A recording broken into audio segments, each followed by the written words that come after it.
আসসালামু আলাইকুম প্রিয় বন্ধুরা, আমি আছি এখন বাংলাদেশে সুনামধন্য সার কারখানা, সেটা হচ্ছে তারাকান্দি সার কারখানা। তা আমার পিছেই কিন্তু দেখতে পাচ্ছেন, এটা কিন্তু সার কারখানা। এখান থেকে কিন্তু সারা বাংলাদেশ কিন্তু যমুনা সার নামে পরিচিত যে সারটা, সেই সারটা কিন্তু জামালপুর শহর থেকে শুরু করে সারা বাংলাদেশে কিন্তু এই যমুনা সারগুলা কৃষকের হাতে কিন্তু আসলে পৌঁছায় দেওয়া হয় ডিলারের মাধ্যমে। তো এই সার কারখানায় কিন্তু বেশ কিছুদিন যাবৎ কিন্তু একটু কাজের ব্যাঘাত ঘটছে, সেটা হচ্ছে গ্যাস কয়লার কারণে। তো নতুন সরকার অবশ্যই কিন্তু এই সার কারখানাটা আসলেই আবার নতুনভাবে চালু করবে, এটা আত্মবিশ্বাস। তো এই পিছনে দেখতে পাচ্ছেন কিন্তু বিশাল এরিয়া, এই স্টেশনের পাশেই, তারাকান্দি স্টেশনের পাশেই কিন্তু সার কারখানাটা এখানে অবস্থিত।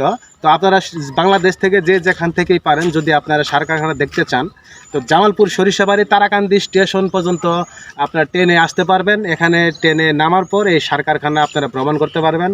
তো সবাইকে ধন্যবাদ জানাই, এই যমুনা সার কারখানা থেকে যারা সার সংগ্রহ করেন বা সার ব্যবহার করেন, সবাইকে জানাই। যারা চেনেন তারা অবশ্যই চিনবেন, যারা না চেনেন তারা চিনে রাখবেন।